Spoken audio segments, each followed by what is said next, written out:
Everybody listening, I am sitting with Ryan. What is your last name? Rayfield. Rayfield? Yep. Ryan Rayfield from Libra.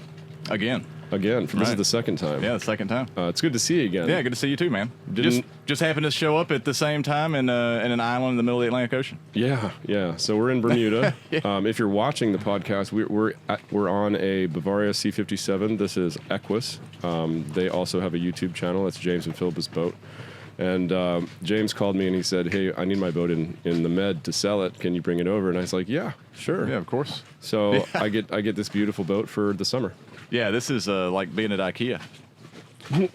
This is well, I mean, this is great. I haven't spent a lot of time on this is like being at IKEA. Super modern, modern design boats. All the boats that I've been on are mostly old and falling apart. I mean, well, there's something to be said. The differences between this boat and your boat are striking.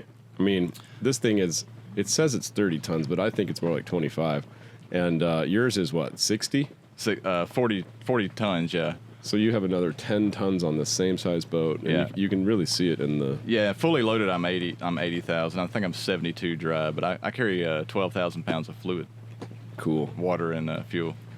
That's neat. That's 1,000 gallons of fluid, right? Yeah, a little over. Oh no, that's not right. It's 8 pounds a gallon, isn't it? Yeah. So we were hanging out with John Kretschmer last night, and we had a little too much wine. So if this is a little slow, I'm just warning you guys now. Yeah, no. Luckily, I didn't even drink last night, so we were over hanging out with John, which is I know that we talked about John on our last gathering back in February. And it's just so awesome that he's right here with us, with as much as we talked about him on the last one, how much of an awesome guy he was, right? And then here it is last night, you're arm wrestling with John on Kitsaw. Yeah, and then John beat you in arm wrestling, and I'm trying to video this, and we couldn't stop laughing. He's not the only one that beat me at arm wrestling. When we got back to the boat, I started wrestling my crew. It seems like you have you want to be punished. Like you're looking to lose, right? I'm just looking to have fun. I know. It's just fun to, I mean, hey, if I had the arm to arm wrestle John Kretschmer, I'd probably try it too. He's like a baby gorilla. He is, right? That guy's strong. I did not expect that. Professional pole vaulter. Imagine. That's pretty cool. He's such a cool guy. He is. He's so genuine. I'm so happy to meet him because he's been a hero of mine for a long time. Yeah, and many people, right? I mean, he's opened the world to a lot of people. He's the coolest dude ever. Just totally one of us. Yeah. Oh, no different. Well, way more successful. There is a lot of differences, but the core is definitely the same. Yeah. He actually convinced me last night to write a book. Yeah. I mean, he is. He's talked to me about books and writing and his writing abilities, and he really does just lay it out so people can understand it. We were all worried about grammar and spelling things right, but he says just put it on, just get it down, put it on paper, and that's the way people like to read anyway. Actually, he said something last night that really resonated with me, and like the most profound thing I heard out of his mouth, which is saying a lot because the guy's very well spoken. Right. He said that those who see their life as a narrative, yeah, exactly. I remember that. Do more with their life. They do. It's pretty freaking profound, man. It's when he broke it down and kind of explained it. That's you see yourself as an unfolding story, and you're the author. Yes, and every day to day is different. It's really cool. You plan it, and you're not a narrative, right? I mean, if you plan too far out, you're looking for these goals that may not exist when you get there. Yeah. And I know people like that, right? They're in their office job and they're working for so long, and they have these retirement plans, and I see a lot of the guys, come aboard on my boat with that. They're living someone else's dream, right? They're not living theirs. Or maybe it's theirs. I mean, there's a lot of people that are happy doing that, and that's probably the smarter way to go. I have no retirement plan. I have no retirement plan at all. I'm just going to sail around until I stop sailing, I guess. Until you die. Until we die. I mean, that's what John was talking about last night too. Yeah. I was asking, what's your plan? He said he was getting old. And I need to stop soon, so I need to make my money now. And I'm like, and then you're not gonna quit. And then he clarified it. He said, I'm 63. I still got a while. Yeah, that's what he said. And then he beat you in arm wrestling right after that. I swear, I got that on video, and I'll share that video with you guys watching right now. It's a great video. I think if we had a camera set up as like a fly on the wall last night would have been so awesome. Oh man, there was so many good conversations. We busted out laughing so many times. We got some good stuff out of him. And I got tired and left probably at least an hour or two maybe before you actually left, huh? How much longer did you guys stay? I don't even know, man. Yeah, I was like several bottles in by then. Several bottles of wine. John bought like 70 bottles of wine in St. Martin. I think we drank 10% of them last night. Seriously, he just kept bringing them out, right? Yeah. Sonny was sucking them back down there too. She was enjoying it. She likes her wine, so. Yeah, you got a good crew right now. Yeah, I got a great crew on. So Sonny's has been with me now for several months, and she's been, the first mate, great sailor. I can leave everything with her, and she just knocks it out. Yeah, she's a good one. She's great. I can go to my bunk and take a nap and not worry about the condition of the boat, or if she can handle it, she can handle it really good. And then we have kind of a straggler left on the boat from the trip. Brooke, I'm sorry. Yeah, so Libra is right behind me here. I don't know if you can see it. So Brooke is on her second trip with me for the year. So she came in January. She did St. Thomas to Grenada, and she was on the boat for a week. Then didn't want to leave there, and so then she signed up for this trip that was St. Thomas to Bermuda because it was a little longer. Right? She wanted something. That's funny that she originated at St. Thomas both times. But yeah, both times. Yeah, sailing away from St. Thomas. She's a sailor. She's been sailing since she was a kid, but on smaller boats up into the low 30s, something like that. More race style boats, like day boats, like nothing with huge accommodations to live on forever. But she's a great sailor, but she just wants to suck up as much information as she can. She wants to keep sailing. She lives New York City. She's got Long Island Sound. She sails Connecticut a lot, so she wanted to get some real good offshore experience, and she definitely got it on this leg from St. Thomas to Bermuda. And you've got a trip coming up in that area, right? Have you ever been there? Into New England? Yeah. Yeah. So last season it was my first season in New England, running passages, and I did mainly Annapolis, Newport, right? Kind of the two sailing meccas on the East Coast, and so I ran like 4 or 5 trips basically just between those two destinations back and forth. And it makes a great week. I mean, you get the C&D Canal and the Delaware River and the Chesapeake Bay and all of these tidal currents and entrances and stuff. And it was a great cruiser training trip, which is kind of what I was promoting it as, right? It was some way to get a little bit of offshore experience, but also a way to learn how to navigate through all these busy shipping channels and everything else. Yeah, the Chesapeake doesn't mess around. Nah. It's difficult. And actually, I think Delos is quoted as saying that was the worst weather they'd ever experienced. And they finished their circumnavigation. Yeah, in exactly, right. Yeah, these afternoon pop-up thunderstorms in the summertime. I mean, you get some very severe weather in the Chesapeake, and where I'm from on the Gulf Coast is very similar, so I was kind of used to it. We get these massive thunderstorms in the afternoon, especially in the summer, and so yeah, it can be dicey, especially if you have a big fetch, right? And all of a sudden the winds just starts blowing 30 knots out of some storm for 5 minutes. You're fixing to get some nasty bay conditions, right? Some big 3-foot chop, 4-foot chop. It's really going to suck. It's going to be close together, like 2 seconds. 3 foot, 4 foot, 2 seconds is what like Mobile Bay would be very similar to Chesapeake. It's kind of shallow, right? There's the main shipping channel. It's a challenging area to sail. Yeah. And when you get there, coming in from the Atlantic, it's a big opening, right? But you got to watch out. It's just traffic's everywhere. People coming in and out, delivering cars. Even the C&D Canal, big car carriers are going through there. We stopped in a bay, and we were seeing all this land and just a sparse number of houses. Pretty bay. Right. And we were like, man, there's so much undeveloped land here. I want to buy some land and build a house. And then that night, the factory that was on the corner turned on.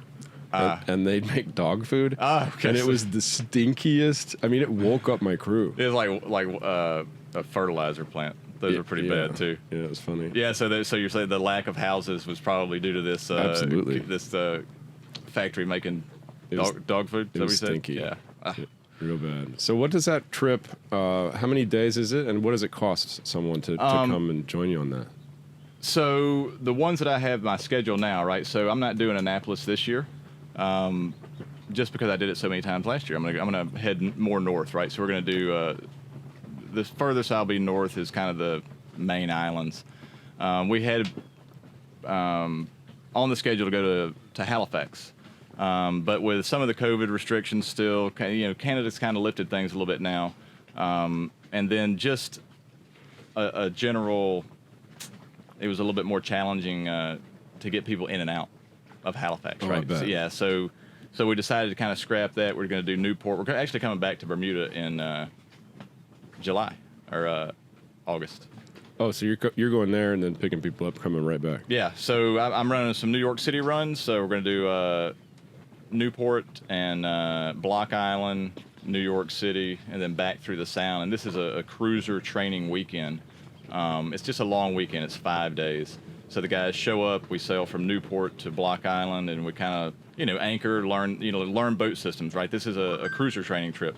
So it's the things that you would do on a normal daily basis as a cruiser, setting anchors, pulling up, doing bridles, and then launching the dinghy, driving to shore. We're going to have some nice dinners out, I'm sure, and sail on into New York City, anchor at the Statue of Liberty, and we got a jet ski. Yeah, no, we got a jet ski convention going on over here, apparently, yeah.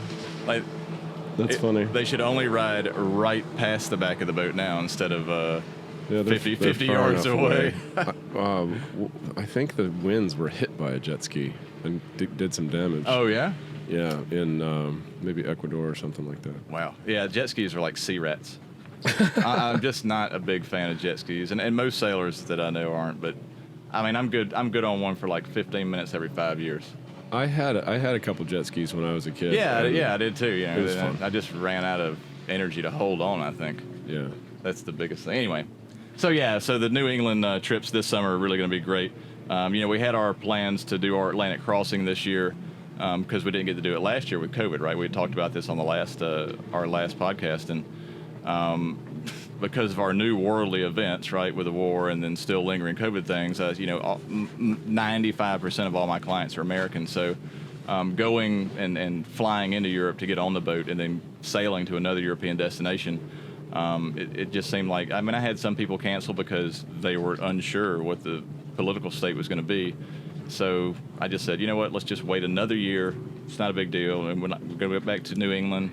I've got a great base there. Justin on Kai is from Niantic, Connecticut. So his grandfather has a beautiful marina there, and that's where we stay. It's like a postcard picture town in Connecticut. And it's 30 miles from Newport. I'm very close to everything. I can get around easy. Sailing in the Northeast is only my second year. I know that there's been people that have been doing it since they were born, but it's very Caribbean-like, except for the temperature and the watercolor. You get clear water in some places. It's not that that bright blue, but I can see where the guys that are down in the Caribbean doing this, and then they leave and go back to New England for the summer. It's beautiful. New England's a great cruising ground, and I just had never really been there to go cruising. All of the deliveries and passages that I've ever done just didn't include that area of the country. It was just too far north. I just wasn't. There was nothing past it, right? You go and you got to turn around. You hit the top of the world. Yeah.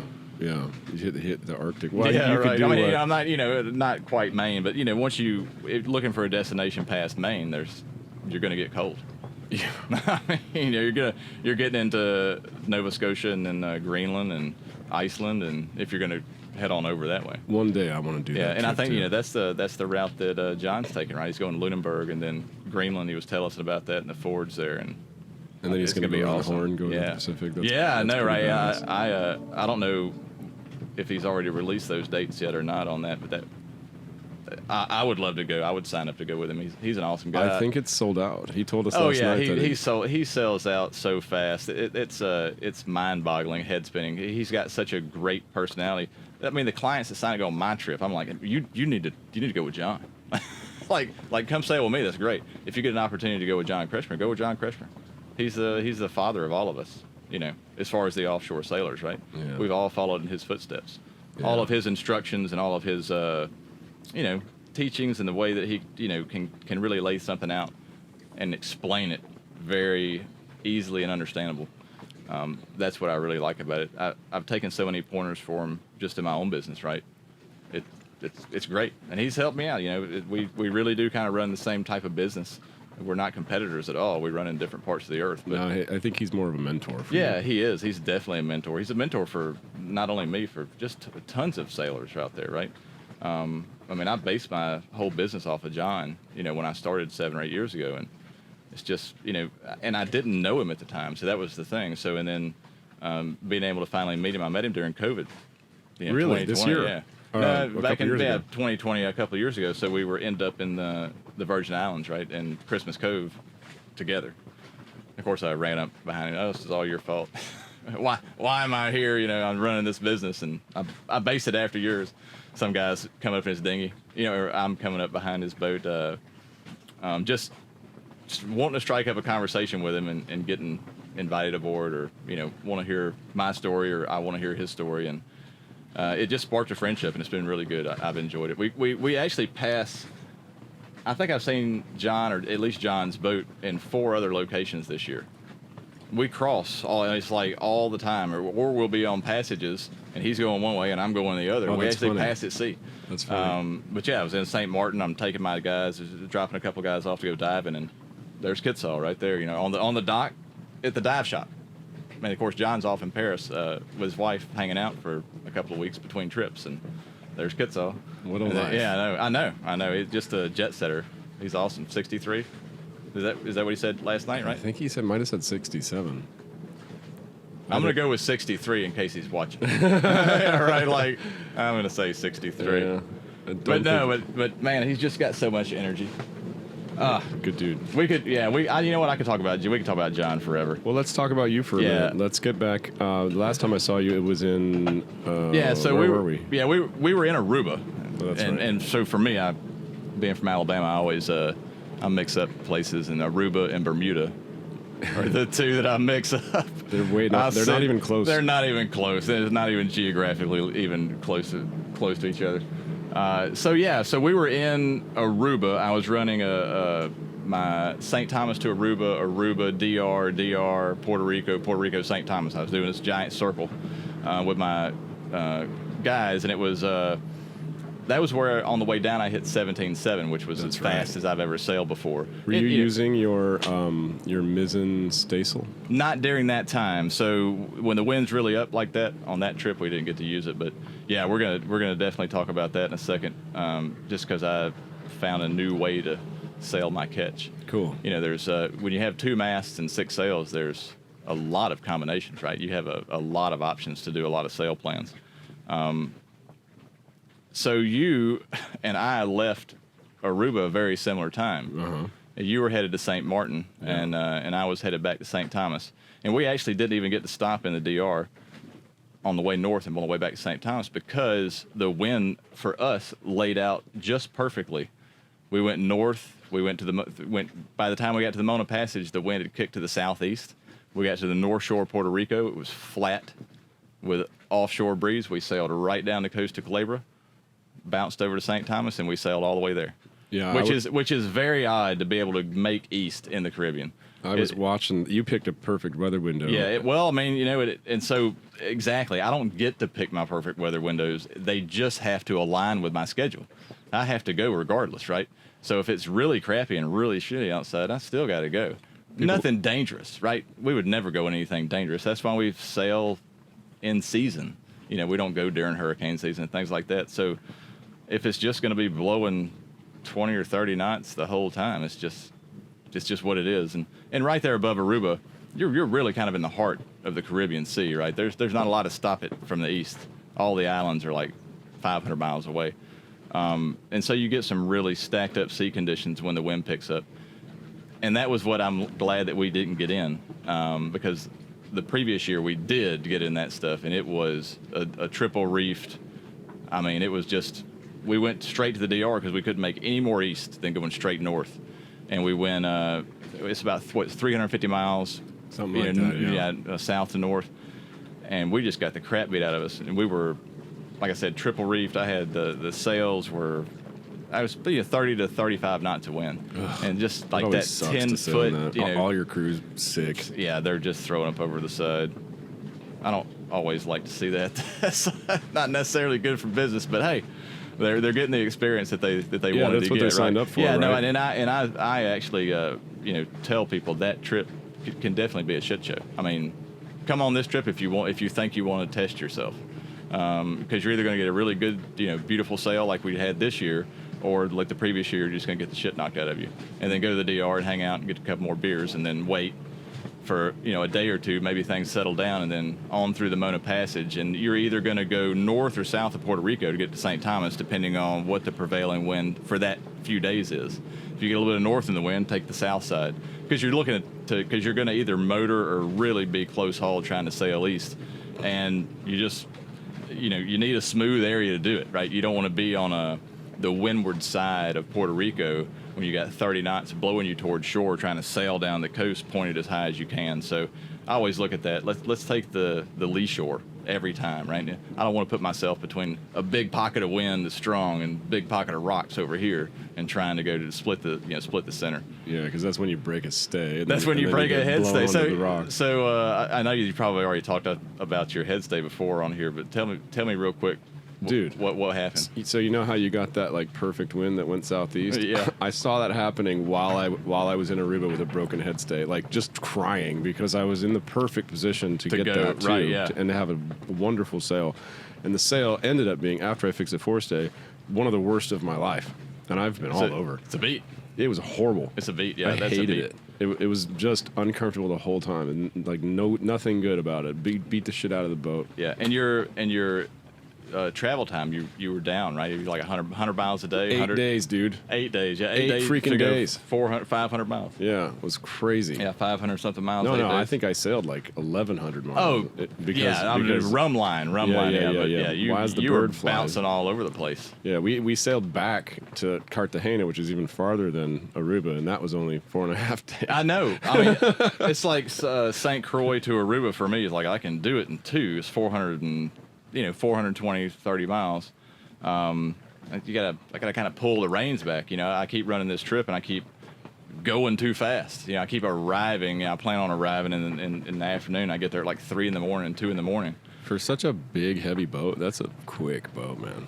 Yeah, she has so Libra, just the underwater design, it's like it makes the boat go fast, right? I mean, you can't. So, hull shape has everything to do with how fast your boat is. And, now with all modern boats, just like the one we're on, they have computer models and they can put all that stuff in the system and they change something that tells them exactly how it's going to lay out and sail. They didn't have this. When Libra was built, the plans were drawn. Bill Tripp, the plans that were in the room had to be drawn by him. So there wasn't any computer aiding, and so the hull shape is just apparently dead spot on. Yeah, some boats are just really nice. Yeah, they're perfectly balanced. Yeah, and we actually talked about the centerboard to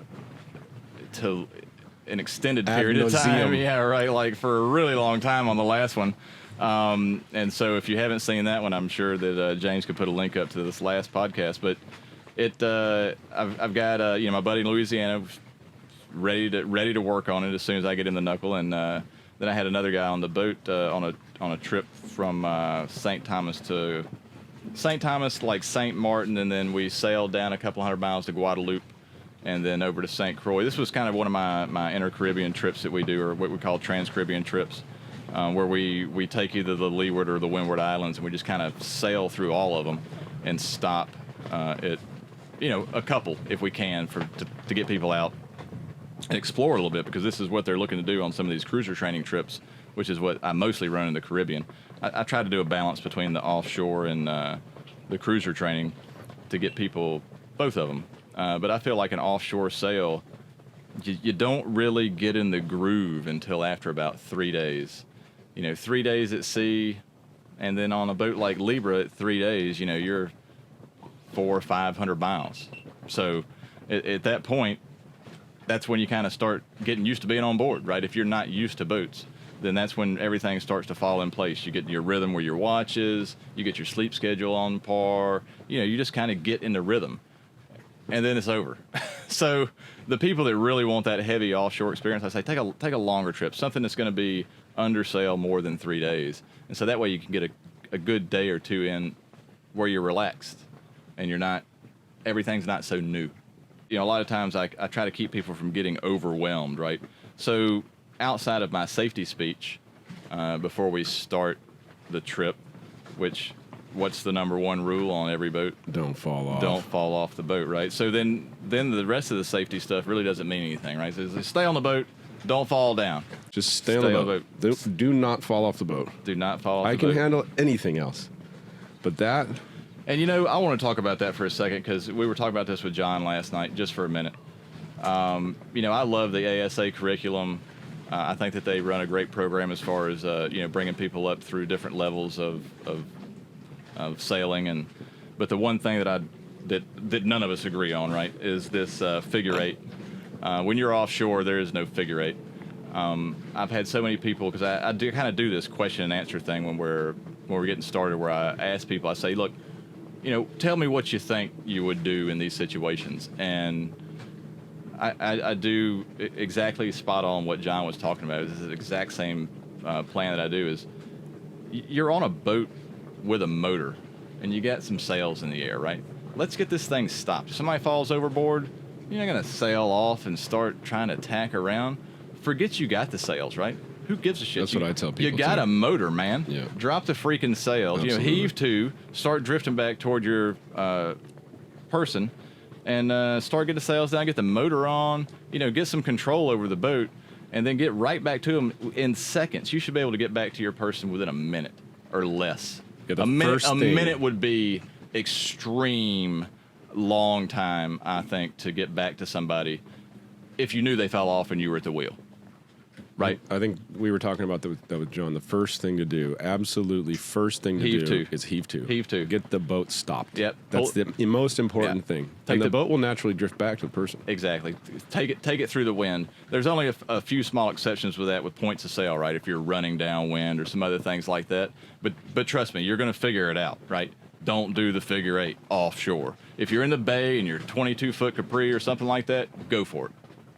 Because your buddy, you're day sailing, right? At that point, the weather's probably nice. So he's just swimming back there if he falls off the boat. Go do your figure eight, go back and pick him up. But if you're offshore, and especially in any kind of sea state. Oh, man, it's so scary. People don't, typically, it's not going to be sunshine and flat water and you're motoring when somebody falls off. Right? That's hardly ever like that. Exactly. It's just like trying to get into a life raft. When they, like you go through STCW training or something like that, and the life raft's in a pool. It's not ever going to be in a pool. I mean, you're not ever going to step off of your boat into a life raft in a pool environment. That's not when it happens anyway. No, it's not. You're going to pull that thing. The thing's going to inflate and start flying off the boat like a kite, depending on the sea conditions and the wind. I mean, how scary would that be? I know. And so luckily for me, I have not had to have that experience yet. We practice it all the time, anyway, so my biggest thing is when people come on, we start doing our safety thing is let's just forget the figure eight. It doesn't work offshore. It's a bay item, but ASA doesn't necessarily teach it that way all the time. I'm sure that some of the instructors do, when they're going through the steps. Like this works in the bay, but it doesn't work offshore on a big boat. Your big boat has an engine. Let's use it. So I tell everybody, drive back to the person immediately. Drop your, heave to. Get the boat under control. If it's going to be easier to get back to them, drifting over them, do it that way. If you need to start your motor, you have it. Use it, right? Floor it. Get back to them. Have you ever had anybody fall? I haven't had anybody go overboard yet. I'm not ever going to say that it won't happen because I don't necessarily have control over people. I can't hold on to everybody at the same time, right? We go through our safety briefings, and I give everybody exactly the way that I want them to move around the boat, which is if you're moving around the boat, then you can use the jack lines to get to where you're going if you're crawling on the deck well below my railing. And in 2020, back during COVID, I did this rail system. I like that system. So I did a solid stainless rail all the way around the boat, yeah, it looks nice. Double layered, and increase the height. I'm 6'4". the lifelines that are on most boats hit me the knees. Yeah. It's just a tripping hazard for me, right? Makes it more dangerous. Yeah, I don't want the edge of the boat to be a tripping hazard. So we, all the safety stuff that we do, I try to tell people crawl with the jack line, and while you're sliding it down the deck, and then whenever you get to where you want to work or sit or hang out, clip inboard, right? Clip to the center of the boat. These tethers that everybody uses are not meant to keep you next to the boat when you fall off. The tether is the worst thing ever if you're in the water, right? Yeah, you drown. Just drown. You can't, the water starts going over impossible. your head, and it's almost instant. If you do any kind of testing where you jump off your boat with a tether, like John was saying last night, 4 knots. He's going 4 knots, does it? The guy almost drowned. back down on it. Let me catch my breath. And that was seconds after this guy went in, right, to do this test. And how often are you going 4 knots? Not very often. If on Libra, we're doing. I mean, I average 8, so I couldn't imagine. Hell, you could water ski. I had a girl jump off my cat one time because she thought that she could swim back to it. This was the one that was going to try to go back to the beach or go back to. No, she just didn't realize how fast we were going. I think she thought that she could jump off and swim back. Did she jump off the front and let the boat go over and then grab the back? I don't remember. I didn't even see her jump. She broke the main rule. Somebody told me I heard the splash and I was like, what the hell? And I was at the wheel, and by the time I turned around, we were probably doing 10 knots. Wow. Yeah, she was way gone. Oh, she was so far. Yeah. I mean, it instantly. It happened more than so fast. 20 boat lengths. Yeah. And by the time I got turned around and picked her up, she was in the water probably 20 minutes, maybe 15 minutes, and she was bawling. Yeah, and see, we're talking about this is daytime, so this is daytime off the boat, right? Not nighttime. Mm-hmm. Imagine if it was nighttime. Right next to the shore on a lee shore, no waves. Yeah. Imagine if you're nighttime. Oh man, that's why I'm so scared about it, because I just see what could happen in a sea state. Yeah, in a sea state, and that's the thing. A lot of people, when they come on, they've never done a lot of night sailing, right? So maybe some people have been over in a bay or something like that at night, but nobody's ever been in, some of the stuff that we get in 6-8 foot offshore conditions where it's rough during the day. Well, it doesn't turn off at night, right? It stays rough, yeah. And I always tell people, I'm like, can you see anything past the rail on the boat, right? If you looked out at the water, could you see anything? Even if you had a brand new full moon's just blasting you in the eyes, and you know that when you're out sailing at night and you get that full moon, it's great. You can see forever, but you're not going to see a coconut floating in the water, and that's about how big somebody's head is. I wonder if it would be a good idea to buy a mannequin that would be similar to a person's weight. Throw them over and that's what you could use with your man overboard, practice getting them up with a halyard. We do. So for most of my man overboards, I'll do a buoy. Yeah, I use a fender too. Yeah, but I'm just saying, a fender. Yeah, that's pretty big and white. Yeah, and you're not going to with that mannequin, if you get one of the ones that's kind of life weight size. Try to drag him back on board at 8 knots. Well, that's what I'm saying. Yeah, it's not going to happen. You'd probably have to use a halyard to get the bastard on. Yeah. Yeah, you got to get the boat stopped. That's the biggest thing, right? You got to get the boat stopped. And the boat stopping, that's half the problem if they're tethered to the boat and they fall off and they're still attached. Then the thing with, you have the beads, you got to release them. It's so scary to think about. I know, this, right? Man. So you release your beads, but the problem is now you got this vest on too that's probably just inflated. So you have all these other obstacles to get through to even get to your snap shackle to release it to get off the thing before you drown. You have 30 seconds to make all these decisions. Have you ever tried to drag behind the boat while it was under sail? Yeah, we did, so I've only done it in the bay. I'm not going to do it offshore. I would in a little bit more controlled environment, just because I don't know, as it being my boat, I'd hate to see it sail away from me. Yeah, but a lot obviously you'd have someone on Oh, deck right, no, rough. Yeah, right, yeah. Of course I would, but I'd definitely throw somebody else in the water though. Yeah, no problem. Yeah, doing that might be like a good training. Yeah, so we did a 36 Beneteau in the bay in Alabama where we lived, and we were going about 4 knots, and that boat was so light it was unrealistic because we were in the water. There was and you could almost just kind of hold on to the line and slow the boat down. Wow. And not going to happen on Libra. Damn near stop it, yeah. And so that's not going to happen on Libra. And if you add any kind of sea state to it, now you can't breathe because you got water coming over your head. So I can't just sit there and pull back on the boat and then crawl back up on top of it. I did on my cat, and it was hard. Yeah. I tied like 3 lines together. It was about 300 feet. I was under sail, but we weren't going very fast. Were you doing this to cool off? No, I was doing it to test it, to see yeah. how hard it would be to pull myself in after 300 feet. I was freaking exhausted, man. And I didn't even have a life jacket on. I should have done it with a life jacket. Next time I'll do it with a life jacket. Football field. I wouldn't even walk that far. I need a moped. I wouldn't even walk. Yeah, it's Uber, man. They call it Uber. I need to go down the street. That's funny, man. I mean, I live on a boat. It's not like I live on a jungle gym. I mean, I do kind of live on a jungle gym. We crawl all over it all the time, but it's not a very big one. You're not getting a whole lot of exercise with your legs. Well, I mean, apparently John is. Yeah, because he I know, kicked right? his shit out of me. What he said? What do you do? Last night. He kicked the shit out of me right. with with the arm wrestling. Yeah. If I play another little clip of that last little. Oh yeah, thanks. Hand down, thanks. right? Yeah, I'm just gonna line that up for you, that, bro. That was my soapbox moment, right? Don't do the figure 8 offshore. Yeah. If you're listening, don't do the figure 8 offshore, right? Yeah. Just Heave don't two. do it, right? Heave two. Yeah. Go get the guy. That's what everybody's proponating. Well, I can't speak English today. That's what everybody's saying. We're in an English-speaking country right now, right? Yeah. Yep. Oh, they have a cool accent Bermuda. here, though. It's a really cool accent. It's very... it's like a touch of the Queen's English and a touch of the Creole. Yes, it is. I think it's a pleasure. I love Bermuda. I've been through here a ton. I love this place. Here. Everybody's nice. Everybody's happy. Everybody's nice. And, they don't even rent cars here. There's not a McDonald's on the island. That's awesome. Fast food's outlawed. No way. Yeah. Oh, really? Yeah, that's so sick. No fast I love food it. here. The only thing that I've seen here is a KFC.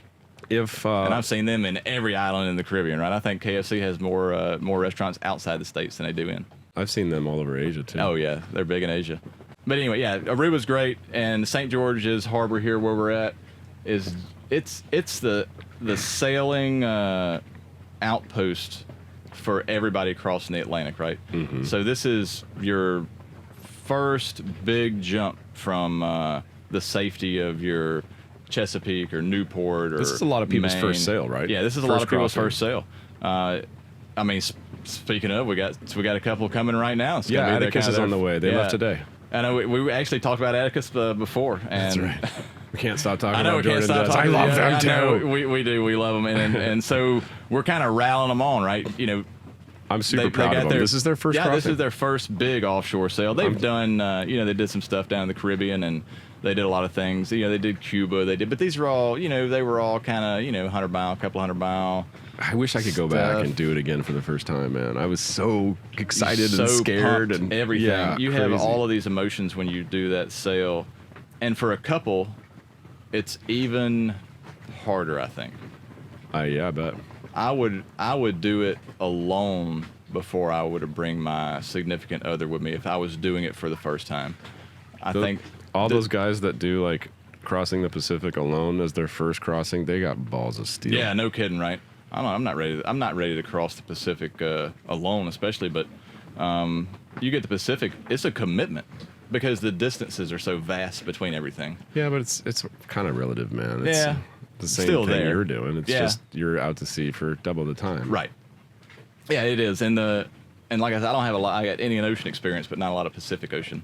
So actually, I don't think I have any Pacific Ocean sailing. I can't really remember back. I've never done a delivery in the Pacific. Same thing, bigger waves. Yeah, bigger, longer periods maybe. Yeah, longer periods, bigger waves. Yeah. Although I have heard some stories here about 50-foot waves up in like 40 degrees. Yeah. If you get north, that's what we were talking about this the other day. We're kind of going over your route to go to Horta, and when you leave Bermuda, there's really kind of two ways to go, right? You can kind of go at the same latitude as Bermuda is kind of a little south of where Horta is, or the Azores are. But if you stay on that kind of southern run, you get a lot more high pressure, kind of the Bermuda high is what they call it, and you get in this kind of light air, small sea state for 2,000 miles. I mean, it's just going to take you more fuel, a little bit longer with that light air. If you're confident in your boat, you feel good about everything. If you go up another couple 100 miles, go north when you leave Bermuda and just kind of go northeast for a while, you're going to get into heavier wind and bigger seas. but typically always on your beam or behind you. So it's just gonna slingshot you right in. We did Bermuda to Horta a couple of years ago, right before COVID. We did it in 10 days. Whoa. Yeah, that's what I was figuring with this boat. 1,850 miles was what it was. It was, we just basically went a little north and then kind of straight at it, and we got into this great weather window to where we had kind of 2 systems just pass us, and over a week period, right? And it just slingshotted us right in there. Cool. I hope that I'll get the same. To do that, so you have this boat's fast if you can hold on, right? That's the thing. Yeah, so this is gonna. It's pretty tender. It's like a pancake, right? Yeah, and the bottom is very flat. Yeah. Yeah, and it's got these dual rudders, which actually I like the dual rudders. I do. How you like the dual wheels?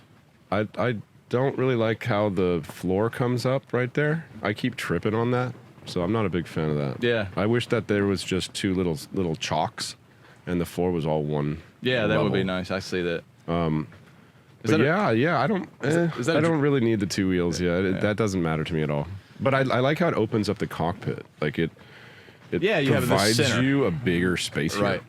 Deliveries are deliveries, right? A to B. A to B, right? A to B. Fast as you can get there, all this other stuff. Tell me some stories from that. What kind of deliveries have you done? So my delivery history was long ago. I did a lot of boats of varying styles and conditions and manufacturers, but mostly in the Indian Ocean, mostly between, these are short runs, right? So Langkawi and... That's Indonesia, right? Phuket and Langkawi. So Indonesia to Thailand. Southern Thailand to Indonesia. Malaysia. Oh, that's what I meant. Right, yeah. I don't want to say that I confuse those two because that'd be like people calling, this is U.S. or Canada. It's the same thing. Same thing. Whatever. So they were mainly, the boats I were on were European boats. And so I went, when I wanted to get into the industry and I was still working with the airlines, when I went down to southern Thailand, I was kind of working in the area doing maintenance, computer technical stuff. And I just had to have a weekend hobby. That's why you did it? Yeah, I had to get out. Cool. So, for those of you who have never been to Thailand, if you don't have a hobby, things can go south pretty fast. You just need to have something to do to occupy your time, right? Idle hands are the devil's playground. Exactly. Man, I was mid-20s, right? It's a playground. I mean, it was fun. I had a great time there.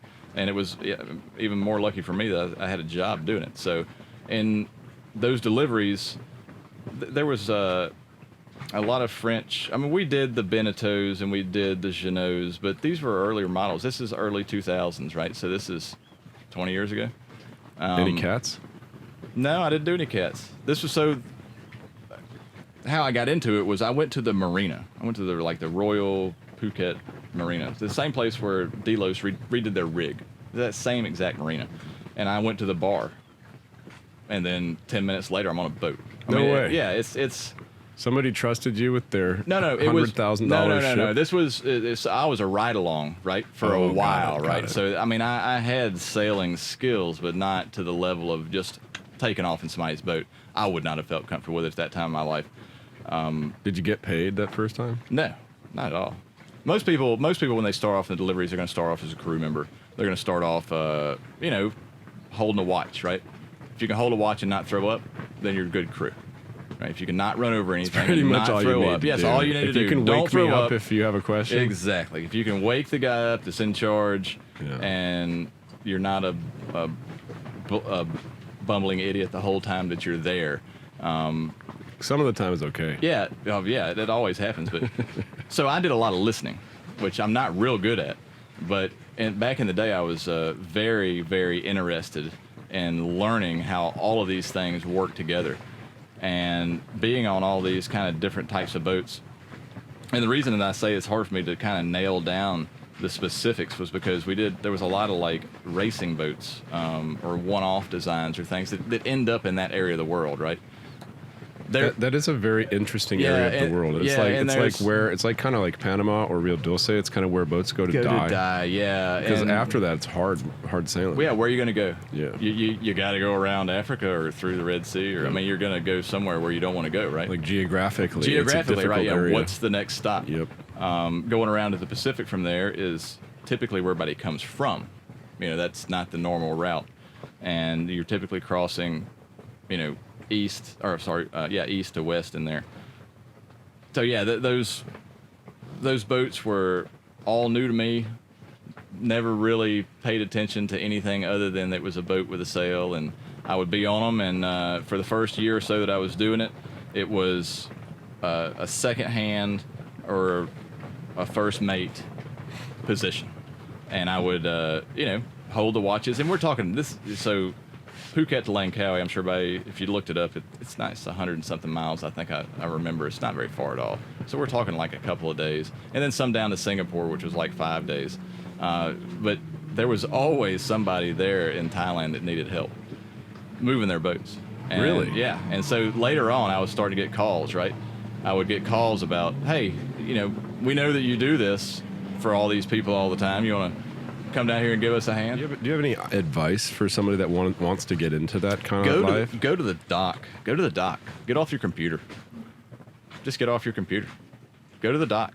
Go meet somebody. Go to the bar at the marina. Go to the bar. The closest bar to the marina is going to have most of the sailors in it, right? If they're there, right? So start walking docks and asking around. I mean, if you're landlocked, there's no reason you can't go to your local lake where there's some boats, some sailboats, smaller boats, and ask people if they need help. Go clean a boat for a ride, right? That's a good idea. Right? Trade. Like, hey, man, I'll clean your boat if you take me as crew for a couple of days. Yeah, right. That's a good for a couple idea. of days. I would do that. So, anyway, just go and be nice and walk the docks and talk to people and be receptive, and don't get discouraged when you don't get on right away. Persistence pays off in getting on boats, right? So if you're entry level, really trying to just get your feet wet, literally, right?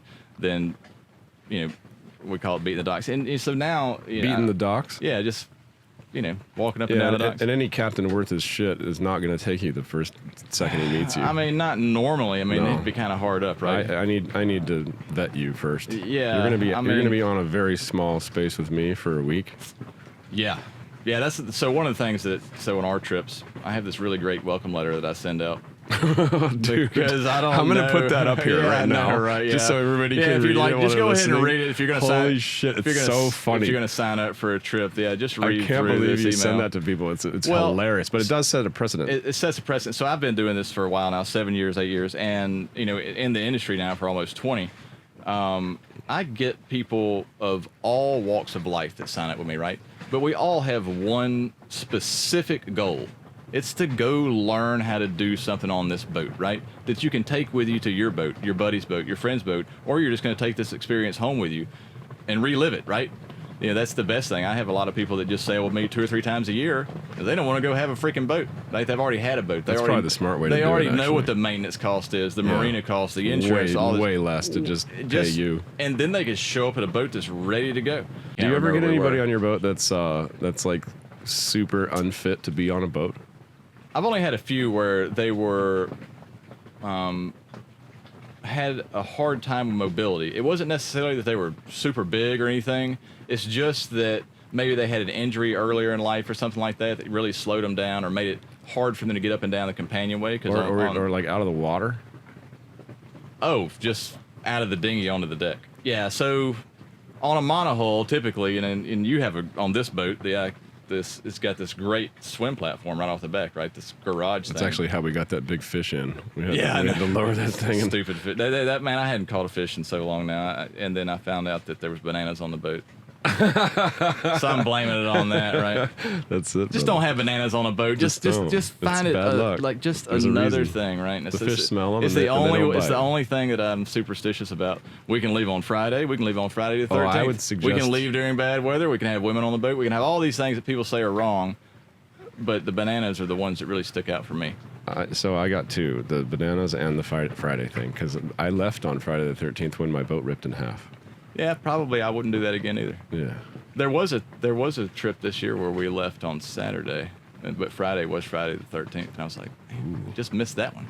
That's what we were scheduled to go on. Hell, I think it may have been coming up here, and we're like, oh, it was coming up here because it was Friday the 13th and Saturday the 14th.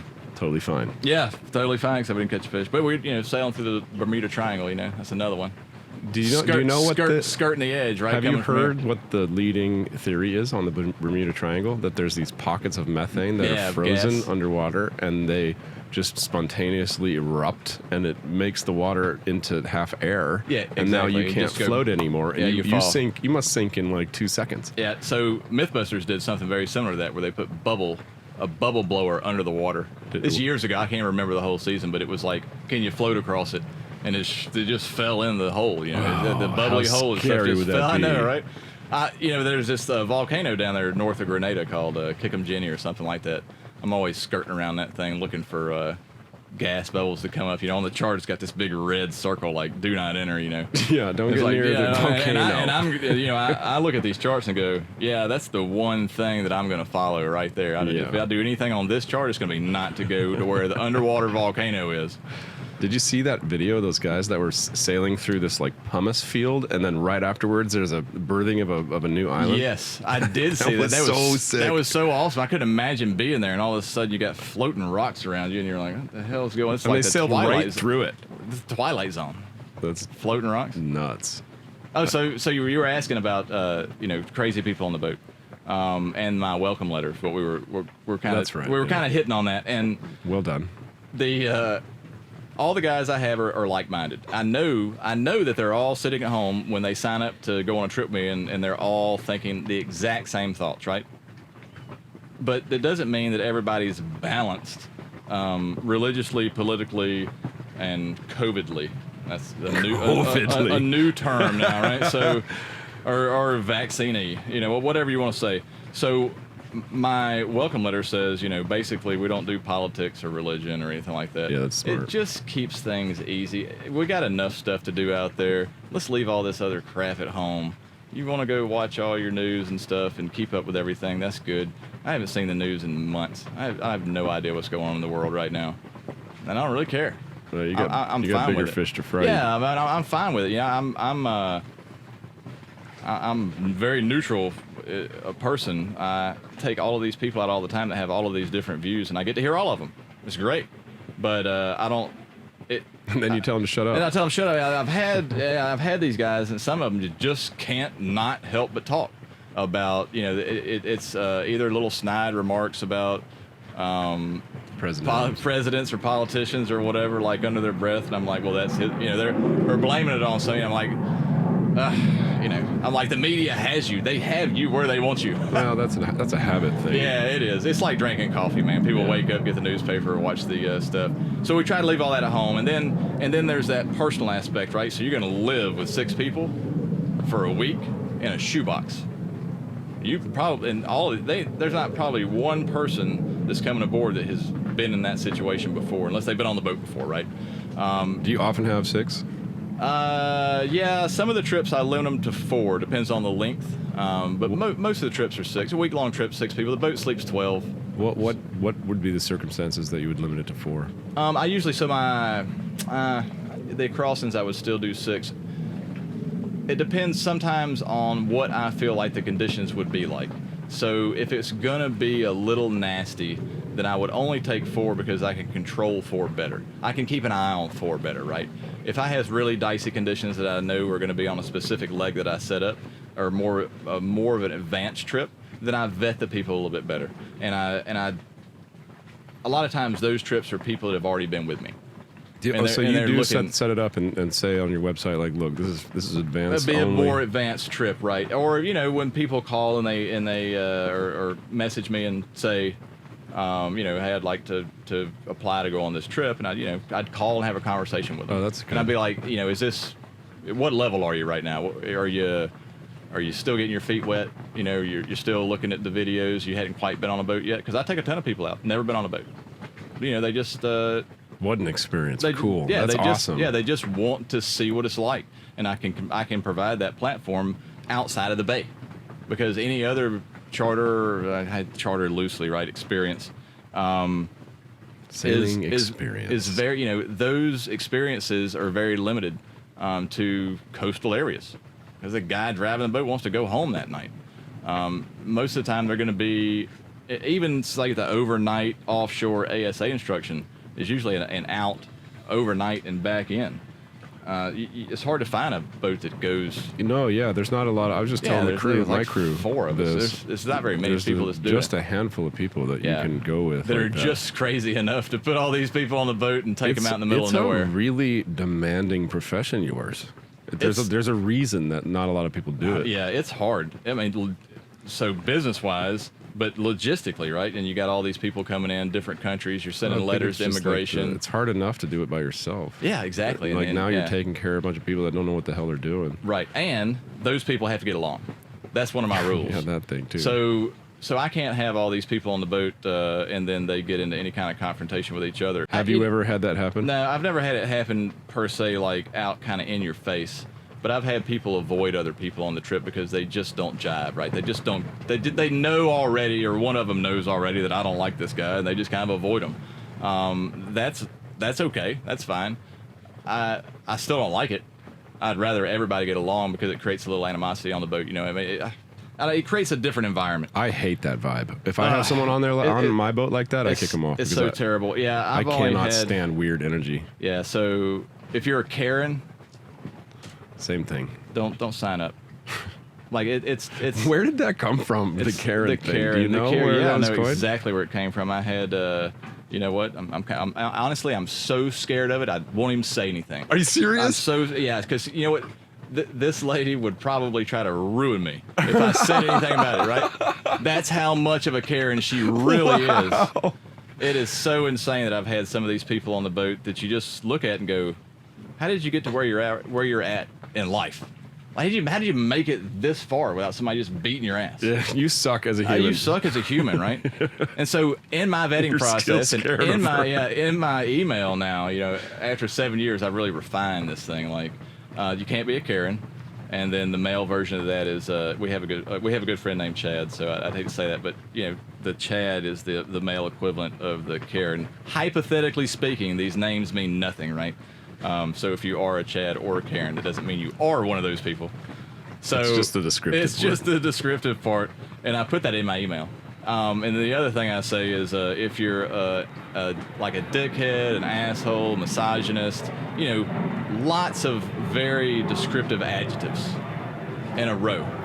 If you're any of these, I give you your full refund right now. Just don't even like if you. Do you know you're one? If you're one. Yeah, if you got to this point, and you're going, I don't like what this email's saying. Then you're probably one of those people. That's why you word it. Yeah, exactly. Like so at the top of the email, I say, read this with a little sense of humor, and you're gonna get through it just fine.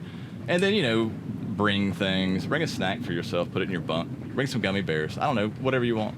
And bring fishing lures, right? We're trying to fish, right? So jump on Amazon, bring some. Yeah, that's a good idea. To bring tell fishing people lures to the boat. Fishing lures, yeah. Oh man, I spent thousands and thousands of dollars on fishing lures, and we're constantly breaking lines and breaking them off. I'm gonna start doing that. It's a great program. I started that last month. I think I'm up to like 100 lures now. It's great. Yeah, because they leave them on their boat, right? Yeah, they leave them aboard, right? Hey, can you bring some Spectra line? Yeah, and right. Need some. We're gonna need about 150 feet of Dyneema. Dyneema. Exactly.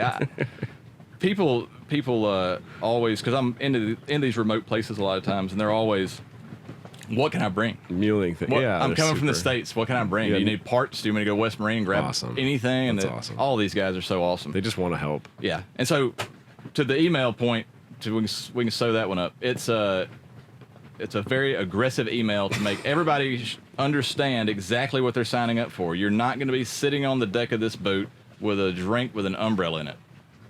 Yeah, but that's what they want. I'm not Carnival Cruise Lines. Yeah. I'm not even close. Yeah. I'm the opposite. I'm like if they were dragging a boat behind a cruise ship. That's kind of what it would feel like.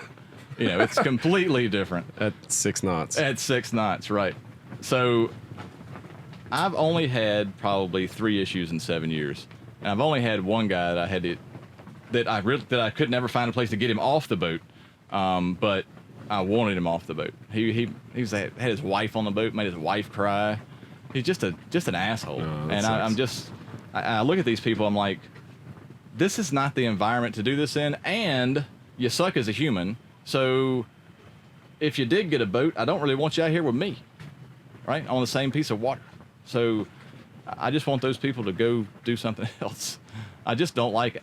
I mean, I could be an asshole every now and then. There's a lot of people who could describe me as being an asshole in the past. I'm sure I have been. But some of these people just take it to a whole new level. Everybody can be a little rough around the edges sometimes. But when it's just built into their personality, those are the people that I don't want on the boat. And so that's my welcome email, is geared to where those people get confused reading it and go, oh, I'm not so sure that I'm on the right trip. You know, point proven. You know, I've And it's worked for you. It's worked. I mean, Yeah. I've never had anybody go read the email and go, oh, I'm not going. I get emails back going, that was the best email I've ever read in my life. It is hilarious. Welcoming me to a boat. Like, don't f up or I'm going to put you off. Yeah. That's the gist of it. Yeah. You got to get along with everybody or you don't get to go. Man, I'd be scared to get some kind of crazy person. You get interesting people a lot. I get a ton of interesting people, but I love that. That's, you know, from all walks of life, all countries. I get people that sign up from all over the world that take these trips. You know, mostly the States, but, you know, all of these people are all the same. They all have this same goal and dream. It's awesome for me when they come aboard and I'm able to, I know now how to pull what information they know out of them. And I just fill the blanks in. So I can take the 6 people and individually, when I'm on watch with them, because I'll do, you know, the 12 hours at night. I'll do a 6 to 6 at night. So I sleep a lot during the day. And at night is when, you know, most of the bad shit's going to happen anyway, right? Can't see, it's dark, ships, Yeah. AIS, you're looking at of- radar, weather, squalls. So I just stay up most of the night. You know, and on the end of the trip, I relax that a little bit. You know, I let them be out there on their own. But I'm always a hatch opening away or, you know, a bell ring away. And Oh, you have a bell? I contemplated putting in a push button, and then I realized that might not be the best idea. I was going to put a little piss you doorbell, off, dude. doorbell in my bunk, right? Ding, ding, ding. Yeah, right. Of course, it would be one that would sound terrible. Dude. You wouldn't get that nice chime, Yeah, right? that would piss me off. Yeah, but literally the wireless doorbell, right? I'd rip that you don't thing even out. Have to. You don't even have to run any wires. You No. just stick it in Do there. you have and a put bell, button. though? No, I do have a ship's bell, but I would not ever tell anybody where that's at to ring it to get me. Yeah, and Sunny would probably, if I put a bell on the boat, she would kill me. You might need to install that actually when you go up north because you know that's for fog. Oh, I mean, I have a ship's bell, right? I mean, I have a normal bell, and I have the, you know, our VHF intercom system that does all the sounds for fog and stuff like that. But the Butler bell to wake me up, I don't have one of those Ding, yet. ding, ding, ding, ding. Yeah, I don't know. That might suck. I like people just yelling at me. And I tell them, I say, you know, if I don't roll over the first time, you got to yell louder, right? I mean, you don't whisper at me to wake me up. I'm a really heavy sleeper too. Yeah, just yell and scream at me. I mean, especially if there's something going on, right? Like, you really wake me up. You got to crawl down there and shake me. I used to sleep in the passerelle, which the hallway between the crew quarter aft cabin and the nav station. And in that bunk, I was 3 steps away from everybody that was on watch. They'd literally go down the companionway and tap me on the shoulder. That's how close I was. And so I moved to the aft cabin after I realized that I live on a boat, because I didn't know I lived on a boat until recently. So, you know, like 7 years doing this, right? I'm like, woke up one day and I was like, you know what? I don't have a house anymore, right? I got divorced a few years ago, and everything just kind of went to the boat. You live on that now thing. I live. My home is this boat over here. That's so cool, man. So I stopped treating it like it was a job. And that little bunk that I always slept in, and I had my radars, instruments, everything that's at the helm, I had in that bunk. Oh, that'd be So I nice. just have a mirror image of everything that they're looking at, right? I had it all right there. That way I can check things too. I have my own radar system. So when they're up there messing around radars, I can, you know, make sure that we're really not going to hit anything. You know, just, you know. You have 2 radars, one for your bunk and one for the... Yeah, well, no way. two screens, yeah. So you the same zoom levels. But, yeah, I just always felt more comfortable when I could just roll over and open one eye and just make sure we're going in the right direction. That's a big thing, right? Oh, man, I wanted that. That was my number one want when I was on the Cat. I wanted a speed indicator because that thing would just get up and go. Take off, yeah, just take off. It would take off. And my girlfriend at the time didn't care. They didn't care. Like, she wanted it to go faster all the time, and I was trying to slow it down. 30 knots of wind, full sail. We're doing 16 knots at night, flying. And I'm like, if we hit something, we're screwed. You get a stick. You get a stick and break something. Yeah. Yeah, I love sailing fast. I don't mind sailing fast at night. Of course, my boat doesn't go 16 knots either. That's scary, but dude. the It's night, not fun. yeah, and the night watches though. So there's these night watches these guys are doing. It's typically their first time, and like I said, for the first few nights I'm up there with them. After that, I'll lay down for a while, maybe for the first 30 minutes. A lot of things, since we have so many people on the boat that are learning together, we do 3 hours on, 6 hours off. Some people do 4-4, right, for their watches. What kind of watch schedule do you run typically when you're offshore? Yeah, so my favorite watch schedule is 2.5 on, 10 off. Yeah. That's my favorite. If we have 5 people. Yeah, that's what we do. So after a while, right? So if I'm on a passage that's more than like 3 or 4 days, and everybody gets kind of comfortable with their watches, and I start people off in pairs and groups, right? So they can work together and keep each other awake, because a lot of times on these night watches, especially when we start, these people have never been awake in the middle of the night. I mean, it's just, for us, it seems so common, right? Oh, well, we're going over here, so we have to be awake and do these and run these shifts. If you ask the normal person to start getting up at 2 in the morning to do and be coherent to do anything, it's a little different. So I pair people together just specifically to keep each other awake and occupied and in check with each other, right? So somebody's looking out, somebody's looking at the radar. They both remember what to do, and then I'm up there with them for the first few nights, and then we go to like a 2 on, 8 or 10 off, depending on how many people are there and how many watches are there. Coming across the Atlantic, we had 3 on, 20 off. Cool. Yeah, it was. That's great. Like, it's like one a day, Yeah. one watch a day for 3 hours, Beautiful. and it didn't have to be at night, right? I mean, it was just whatever your watch was for the day. Yeah. Because the reason I like that to do it, if you split up the day, it's 12 hours and 12 hours, right? If you can split your watches up to be like backwards revolving every hour. So today I have the 3 to 4. Tomorrow I have the 2 to 3. The next day I have the 1 to 2. Yeah. So the 3 on, 6 off works that way. Yeah. So every day you move forward 1 watch automatically.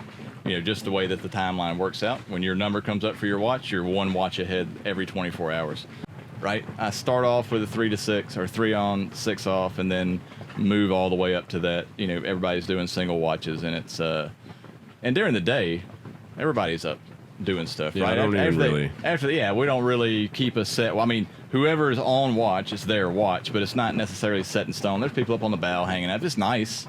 Just go have fun. And you don't have to sit and stare at these instruments in the daytime when it's nice.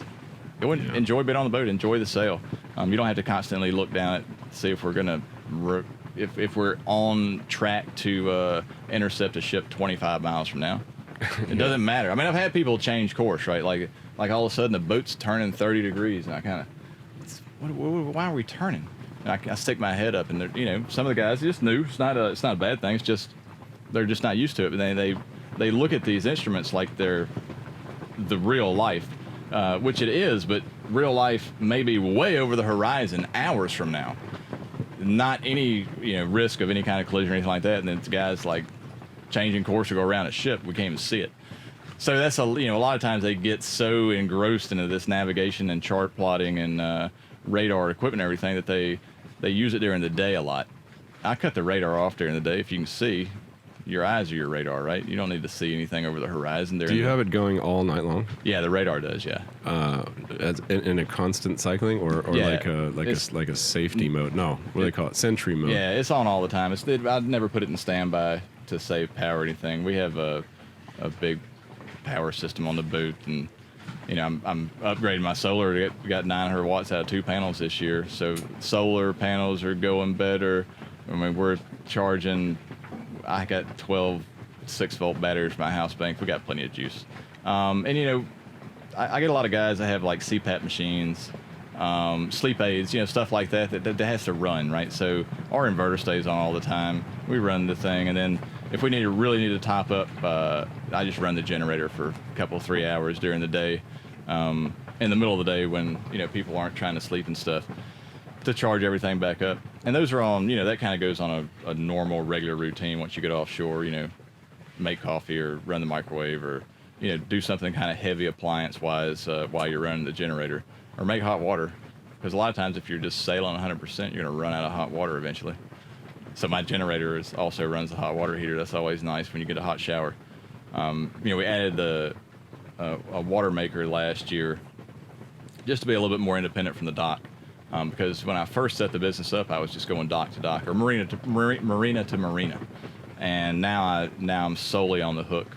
It's better life that way. It's so much better. If you can be autonomous, it's so much better. It is. And cheaper. Way cheaper. It's way cheaper. Business-wise, that's where when I wasn't working, was when I was spending all my money. Yeah. For slips and for rent and for stuff like that. So, yeah, living on the hook is awesome. I've been on boats at anchor my whole life, but not mine. And so it's really set up now. I've got the Manus 125. I'm real comfortable with my anchor. I got a 1/2-inch chain. The boat was originally outfitted with two 3/8 chains, which is fine weight-wise. It hold a boat, but it just looks small. So it had 600 feet in 2 links. It had 1,200 feet of 3/8 chain. That's insane. That's a lot of chain. Where are you going to use all this chain at, right? Where are you anchoring? Where you need... you can anchor in 65, 70 feet of water with that. 600 feet on one stretch is a barrel. So I removed all of that stuff. That was just a lot of extra added weight and put 400 feet a 1/2-inch. If I need more than 400 feet of chain, I'm going to go somewhere different. I just added some rope to my chain. Yeah? I got 120 feet extra because I only had 300 and I needed to anchor in 60 feet for this island I want to go to. I got you. Yeah. And I got this monster cable. They were having a sale, and this shit's like an 1.25 inches. Oh, really? And it's nice. 8 plate. Oh, cool. And it's like a industrial. It's crazy crane lift. Yeah. And I just spliced it in with a regular 8-plate splice, which I kind of invented because there is no 8-plate splice on the internet. Right. I should do a video about it. Yeah, no kidding. We do a lot of things that we kind of tinker with and figure out. And we just kind of put them to the side and just save them for later. But we really should be sharing those things because these other people are going to run into these items. Yeah, you do. I do with my with the guys that come on board for the trips, but the problem is I don't do that very often. Yeah, I do that splice once every 5 years. I spent 2 years at the dock refitting this boat. I gutted Libra and rebuilt all, the interior. A lot of the interior. When I say gut, I don't mean I ripped out all the bulkheads and stuff like that, but I ripped out a lot of, the whole galley was trashed. Just water damage, the whole cabin floor, the whole nav station, just a lot of, all the heads, and rewired and reconfigured and figured out everything that was all done wrong. My fuel system, which is 3 big storage tanks, fiberglass, that are built into the hull. They're kind of integral to the keel. And then wait, what did you do with that? So the plumbing system, right? So they had this fuel board that had, 50 valves on it, right? Oh, cool. And you're thinking, only the guy that put it together would know how to work it, right? No. This is not something that's like this is very self-explanatory. This was this. Did it have any labels on it? No, it had a sheet of paper with a picture, and they had lines on it, and they had question marks. And this is what you're giving me. This is how I'm supposed to run the boat with this piece of paper. But invariably it gets wet. Exactly. But even the guy that I bought the boat from, this was over him, right? This was before he even had it. So that was the first thing. I was like, this is so stupid. And I pulled that whole fuel board out, and I think I disconnected 20 fuel lines from this thing. I'm like, where is all this fuel coming from or going? So I have 3 tanks. And that's hilarious, dude. Yeah, I have 3 storage tanks. They are 175 gallons apiece. And I have 2 knobs now. Boom. And those knobs are from and to.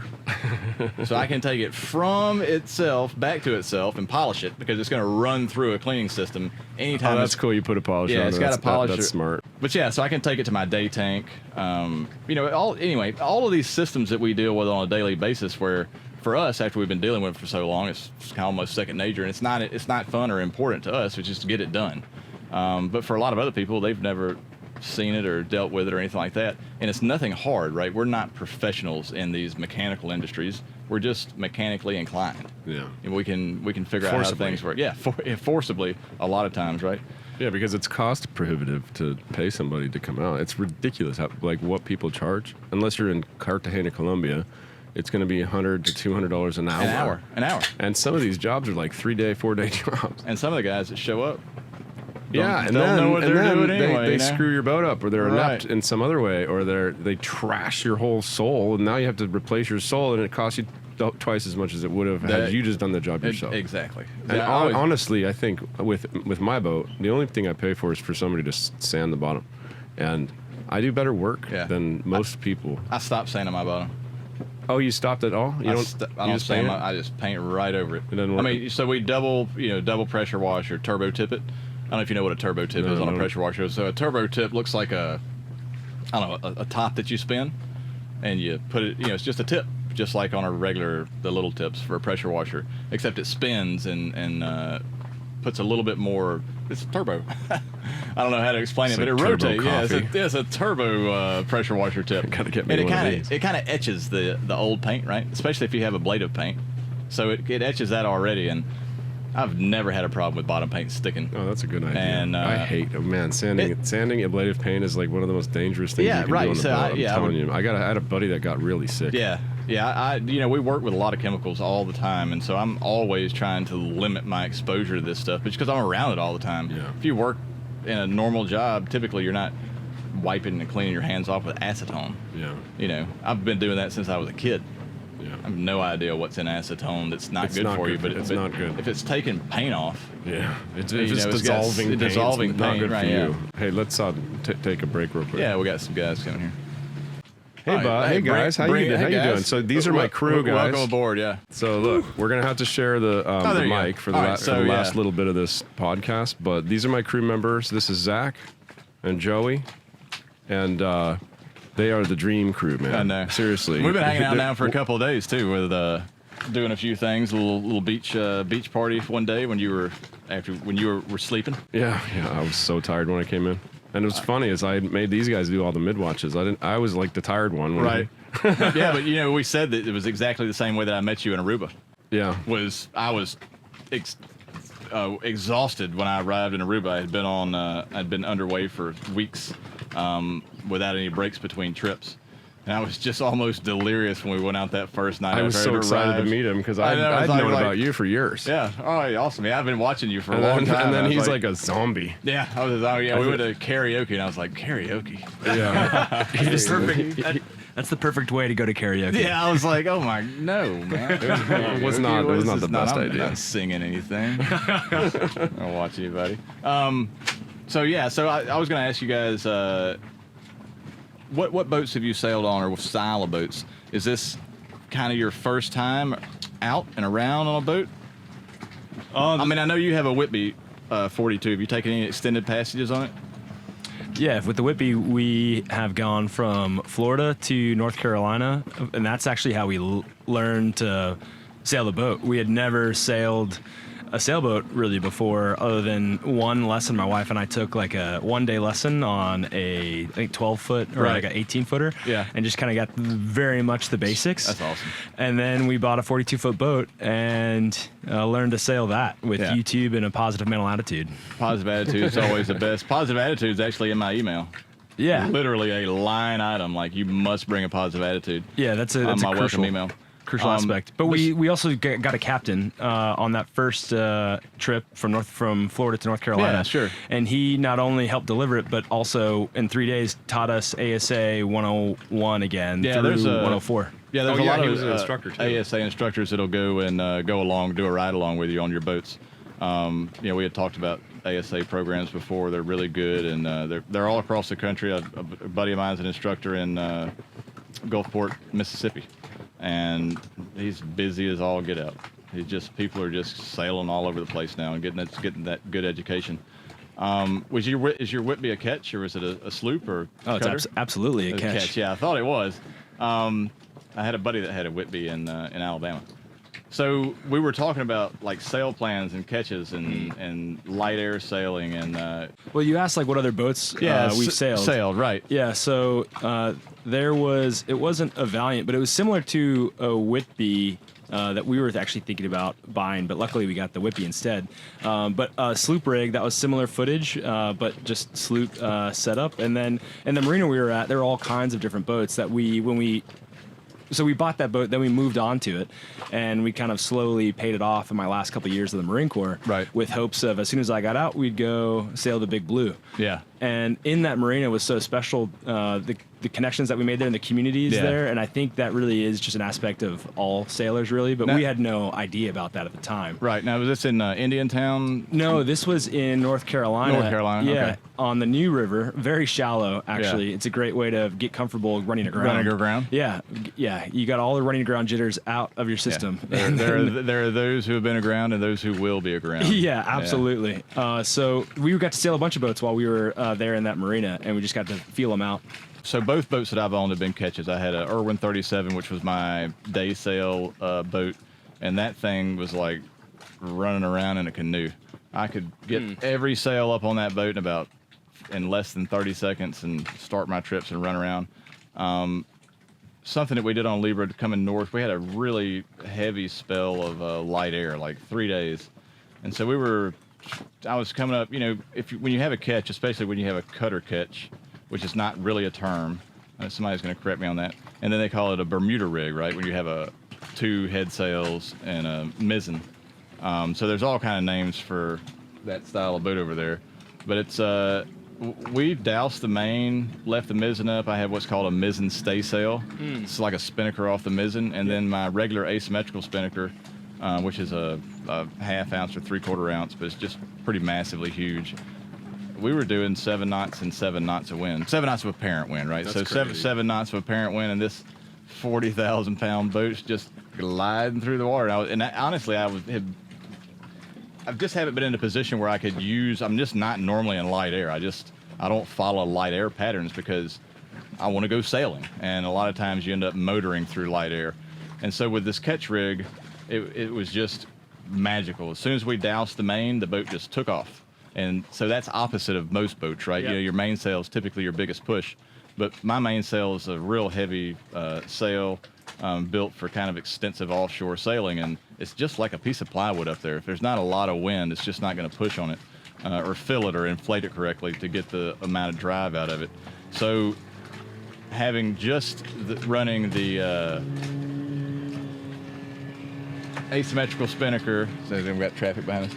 That's your girls. That's my dinghy going somewhere. If you guys could have seen that, that's how alert I am. Right, somebody's stealing my dinghy over here. They're actually going to the airport in Bermuda. There's a dock at the airport that you can just pull up to here in Bermuda. It's so awesome. It's not highly used, but it's a super nice dock. I don't know. I don't know who uses it, but So let's give Joey a chance to answer that question. So I kind of learned to sail a little bit on a Pearson 303. That was my first boat and my only boat thus far. And then I've kind of just been learning from the guys as I go. I never took a class or anything. Just being a 23, 22-year-old kid at the time, I was like, I'm just going to commit to this, even though I have no idea what I'm doing. And we bought a boat, and I was living on it for a while. But I think I've learned more from these guys in the past couple weeks than I did probably the entire time that I was living on my boat. Because when you're living on it at a marina and you're working full time, a lot of the time it just ends up sitting in the marina. It's like a RV. It's a condo, yeah. But yeah, that's about the extent of it. And then I know how things work a little bit. There's a lot of stuff on this boat that I wasn't familiar with. Like the in-mast furling system was a little bit tricky to figure out how that all works with, like I'm wrapping the lines around the winch, and James was like, no, you just have to hold them to break the, I don't know what that would be called. You just have to keep tension on it as you pull it out, which is just kind of a little bit different. But this boat has been pretty easy to sail, I think. Just more we've just been wearing ourselves out with the light wind, putting up every single sail that we have. And Bill's like, let's put up the code zero, let's put up the spinnaker, and James is We all did down have a to, lot of sail changes. Really? we Yeah. put several different sails on, so that's about the extent of. But you know what? I'm always. I mean, the guys want to learn, right? Yeah, you want to do something, right? So for me, it's like, I know it's not going to nominally make us faster if we switch the code zero for a spinnaker, but if they want to practice, fine, and it will. It actually worked out really good because when we switched those two, the wind really died, and it was like 6 knots of wind, and we were able to sail at like 3.5, 4 knots and for that's good. 2 days. That's good. Yeah. And it was fun. It was a good ride so far. On this trip coming up, there was actually 3 or 4 boats that are John had left St. Martin the day before I left St. Thomas. He caught the front of the system that I got stalled in. Oh, So had I left one day earlier, right? He John got a sleigh and I ride. would have been racing, yeah. But so he was on the front edge of that system, and behind it was just this high pressure system was just dead air, and that's what we were able to sail a good day into it, and then finally the wind just stopped. And so if there's no wind at all, you just can't sail. And so we stopped and swam a few times, and it was a great trip. We were able to pull a few mahis out of some grass, and just not many because of the bananas that were on the boat, but besides that, everything else was good. It is an option to just drift. Yeah. When you're in, just so for everybody listening, you don't have to motor, especially now. Right. Gas prices are crazy. Yeah, they are. If the boat is relatively comfortable enough, and you can heave too as well. Yeah, if you're not, if you're not on a schedule. That'll keep you kind of in. But yeah. Obviously, you can't do it. But I'm just saying, Yeah. I've done it many times. Of course. Where it's 2-3 days of just drifting and floating. Just hanging out and drifting and floating. You know that you become a piece of debris in the water after you drift for a while, and so then you start attracting the fish. Oh, yeah. I've had been sharks come around up. that. I know. I've been standing on the boat. We've been in that position for a while, and you get the remores start showing up, and then all of a sudden there's mahi, and then all of a sudden so you just dip lines in the water. It's pretty awesome. But then you feel bad because they're your friends at that point. You keep yeah, seeing they're them and kind of feeding hanging them, out with them, right? Yeah, I'm feeding them all right. taking a shit, and they eat it. Yeah, I know, right? And then you eat them. Then you eat them, man. I know. Yeah, they don't know what it is. Circle of life, man. Yeah, circle of life. I have a quick question. Did you guys cover the flopper stopper options that you can do off of a Ketch that you can't really do as well with a Sloop rig? Wait, what? I don't know about this. I'd love to hear it. The flopper stopper. So flopper stopper, I think Fatty Goddard termed that phrase maybe, or he picked it up from a saltier dude. So because you have 2 masts with 2 booms, you can hang 2 flopper stoppers off of each boom. I see what you're saying. So a stop the roll system. Exactly. Yeah, exactly. I've actually thought about doing it. I've never done it in practice, but they work. I had a buddy at the dock that he got so tired of getting rolled around by a wake, he put 2 of them on both sides of his boat, and it worked out. Yeah, I think that's brilliant and really nice, especially if you're doing some long-term cruising, because sleep, like you guys just said, is incredibly important, especially at the end of a passage. And if you're doing that and then rolling into a windy area, that's crucial. I have been in some really rolly anchorages. I know you've probably been in a ton of rolly anchorages too, where you just don't really have another choice, or the next spot's like 30 or 40 miles away. It's a whole nother day. I actually don't really mind it. I don't get sick, so Yeah, I can sleep through pretty much anything. Yeah, I know. So I'm not. So the sleeping part is just if I'm in an anchorage where I'm trying to get some things done on the boat, and you're getting slung that's the problem, from yeah. one side to the other, that cooking. drives me nuts. Yeah, and the boat kind of, my boat's 52 years old. It creaks and cracks and all kind of things. So it's just, when it gets into a rhythm, right? The weight of the rig, and then the keel shape and everything else, it can just start rolling and kind of gaining momentum. Where I just dip the tow rail sometimes. I mean, it really Seriously? rolls. Oh yeah, Wow. It'll really roll. And so offshore, when you stop, when there's no wind, man, I hope there's no sea state, because like you saw when you were telling me a story when you went swimming, right? And the boat, this boat with this big flat bottom, which shouldn't roll that much at all, it was rolling, right? So I was doing the same thing. I was actually in the water, holding on to the line and watching my boat. I had two guys were on, and they were like holding on, but it was rolling so hard, it completely stopped. Well, obviously you couldn't stay in that state for days. Oh no, that would have. So I get mad at the sea state sometimes. I'm like, why is it rolly? There's no wind, right? Go away, right? These surface waves need to go away. I don't mind a long rolling swell, but when they're exactly spaced to where this basically the length of the boat, so when it gets into a roll or a swell, it just keeps gaining momentum until you get a weird wave that stops it, and then it just starts all over again. But yeah, I just get down there, it's creaking and cracking, and you're trying to get things on the counter, things are sliding around. I just get mad at it. So it's my understanding that swell is made from the moon and the sun and gravity, and wind makes the waves. Yeah, the surface waves, chop. right? Yeah, that's exactly what it is. Man, Yeah, in Easter Island, I saw 15-foot swell.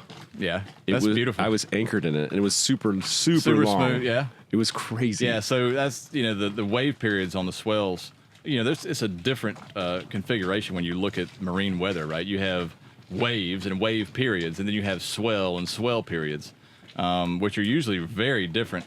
If you actually go in and look at all that data, most people just look at the waves because that's the one that's important, right? Is the actual waves and wave state for their height and their period. In the Gulf where I sailed extensively for a long time, 6 feet. 4 seconds is very common, and that is really shitty. Yeah, I mean, that is just pounding into it. It's not dangerous. It's just really uncomfortable. Yeah. Especially if you're in a lighter boat where you're really kind of slamming into it. You just can't get you can't get your forward momentum enough to where it's pushing you back. That's if you're trying to point into it or to sail into it. But I would always try to go a different route if I could. I was in the Gulf one time, and I had everybody on the boat was throwing up, and it was like 10 feet 6 seconds, and it was just it was just right up this that's wave, bad. and then you'd fall off the back, and then you ride up the wave, and you'd fall off the back. That was when the guy threw up my galley sink. When the waves are square. Yeah, you just square waves. Crash into it, then fall off it. I've seen rougher conditions just out in the middle of the Gulf than I have even in the Gulf Stream, even with a north wind. Everybody says don't go through the Gulf Stream with anything with an N in it, right? When they're leaving Florida, like going to the Bahamas, you heard that? No. What does that mean? So if it's got northwest, northeast, north, then you shouldn't get out there because the wind's blowing against the current, right? It stacks up these elephant waves, these square waves. That's what you saying square waves reminded me of the Gulf Stream. I've taken boats before, just buddies' boats and a few small deliveries I did from the east coast of Florida to the Bahamas, and I would literally be leaving like West Palm going to Bimini, and the same boats are waiting for their weather window forever, and I've already been 3 times. And nothing's out there, right? So it was, I'm not discounting anything in it, but you wouldn't want to get out in the Gulf Stream when it's blowing, 25 knots out of the north straight against it. It was doing that when we got on this boat. Yeah. I had to delay. Yeah, delay because you our had to plans. cross we the would Gulf have been here Stream. a week earlier. Yeah, you had to do the stream crossing right outside of Chesapeake on the way here. How was that? Oh, it was great. I waited until the Yeah, wind was south, fine. right, yeah, the and wind was from the waited south. like another, I think, 3 days. Yeah. And then the On waves across. calmed down. It was great for us. Where we're at, or where you left at, the Gulf Stream is quite wide, where you come out more so than Florida, where it's 15 miles across the center of it. Oh, no, this was like 60. 60, yeah, it's a long way. I remember we were coming back up last fall or last summer when we came through that section going into Chesapeake. Getting across the stream was, you noticed it, right? It's definitely there. It's there, You right? know- You you know know it's you're in there. it. Make sure the lines are out. That's where the fish are, right? And you get on the edge of the stream. That's Yeah, when that's you where we start caught that 50-pound tuna. 50-pound tuna. Right at the edge. I have not caught a 50-pound tuna in my ever. Yeah, me neither. That was the first one. I mean, I've probably hooked 50 of them. Yeah. I didn't even get them to the boat, right? I don't know what it is. I've been spooled so many times. I've actually walked back to the back deck and to check the lines, right, and look at both reels that are empty. And so what happens in that situation is more than likely one of the guest crew that were on the boat didn't set the drag or turn the clicker on, right? The little, hey, there's a fish here. And so they just bite it and they just take off, and you don't ever know. And There goes all the $100. all the line, all the lures. Yeah, both, because typically if you get one, you get another one. I always run 2 lines and a hand line in the middle. So I'm really trying to churn the water up behind the boat. Yeah, I always hate that. So it's like you got the wind taken out of you when you see that. You got to re-spool all your things, and it's terrible. You know what I started doing? I had a old man call me and say, "Hey, I made you some fishing lures, and I made you a teaser." And I started running this teaser. It looks like a mahi. Oh, nice. It's just a big piece. It's big. It's Really? like this big. And I put it on a piece of Dyneema and run it like maybe half a boat length out, and it dances all around, and that has gotten me a lot of fish. Really? So yeah, I feel like there's more fish biting now. I had a teaser on that hand line, but it wasn't near that big. It was a little butterfly-looking teaser thing that bounced across top of the water with trailing jigs behind it. I think it scared the fish away. I had no idea. I had to put that thing out, and I'd drag it for 500 miles. I wouldn't get a bite. This thing is a good foot long, man. It's probably this big around. It's pretty neat. Yeah, I'd love to have something like that. I'll make you one. Yeah, there you go. That'd be awesome. Maybe it would help my fishing ability. I grew up fishing my whole life, and I said, "Oh man, I'm gonna be out there. We're gonna be eating fresh fish every day." So the caveat of Al making you one of these is he needs to call you. And and do you like dirty jokes? It's Al? Yeah. Yeah, dirty jokes. Whenever Al calls, I Was take the a, call because he's hilarious and he's 84 and he's cool as shit. Was a bottle blonde and a pirate have in common? Huh. Little black patch. I love it. See? Well, on that note, dirty jokes, right? we're coming up on our 2-hour mark, boys. Yeah, so no, we need to get off of here. Exactly about the same length as we did last time. Yeah, I that think was fun. we actually covered a lot more stuff this time because last time was almost 90% centerboard. So I'm glad that we kind of graduated past that pretty quick. Yeah. Learn about centerboard. Watch the previous episode, but yeah, that we got some more information covered. This was a great talk. Looking forward to doing it again. I mean, we did this one kind of close together, but after you do your Atlantic crossing and then we get back together next season, right in the Caribbean, you're going to be back. I don't know what I'm doing yet. I haven't really decided. Yeah. Well, I'm just taking it kind of. We're going to be around. Yeah. Fortunately for me, I don't have to make a schedule out a year ahead of time. Right. So I'm just kind of like the next plan I have is to get back to my boat and go to San Blas and go spearfishing again. I fell in love with spearfishing. That's like my favorite thing to do on a boat. I know. I would love to get more into an activity like that. Something to spend my time on in between trips. But my problem is I'm typically having to wait, for my next clients at in an area where I can pick them up at. You should get into kiteboarding, man, because all the places you go, you'd be able to kiteboard. You could do that in your spare time while you're waiting around. Yeah. And even or if you get Sonny, sick at your client. Yeah, I know, right? Sonny loves to do kiteboarding also, so that's a very good option even for more. us to do together. You Yeah, have an instructor. Yeah, exactly. Have an instructor. Yeah, two kits probably cost you about $5,000. Yeah. That way you can do it together. maybe she could buy them. All right, buddy. All right, man. So thanks for having me on again. I really appreciate it. And if anybody wants to go sail with me, look me up. Yeah, okay. Be So great to have you, yeah. I totally forgot. We didn't even put your contact information in this thing. I'll put it on the screen a couple times during the thing. But, Yeah, right. But why don't you tell everybody where to go? Yeah, so just if you want to see my schedule, just go over to saillibra.com. You can see videos of the boat, tours, what other people have experienced, and then pick out a passage that speaks to you. That's what I tell people. All the passages and all the destinations are very similar, but pick the one that looks interesting to you.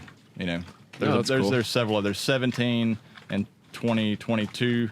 We got half of 2023 out there already, and then there's a bunch of them out there to choose from. Sweet. And then you can go. You've got a Facebook page, Yeah, Sail Libra Facebook, Facebook, Google Instagram. Sail Libra. Yeah. I bet you could just Google Libra. Yeah, Actually, just- you've got a Google ad campaign that's running on. You guys might be seeing that ad on this Yeah, I video. know, right? Yeah, you might. I saw it. I was looking at my own videos and I saw it. I was like, "Wow, that's my buddy." Yeah, right. So I turned on some marketing things. I don't know, a few months ago, and these ads pop up every now and then, and people do find me that way. But the ad itself is just something I wanted people to see. I thought it was. It's a good ad. I mean, it's not necessarily an ad. It's just this little video that plays. It kind of shows an intro to kind of what we do. Did you do that yourself or did you pay somebody? That one, I had a girlfriend of mine did that one. That was really good. Really good. And actually, you're gonna probably meet her, Mariana. She's over in Horta, so you're Cool. headed that way. We're gonna Can't wait. get you guys together so she can show you around. Sweet. Well, pleasure, my friend. Much love, fair winds, and till we meet again. Yeah, guy. James, thanks for having me.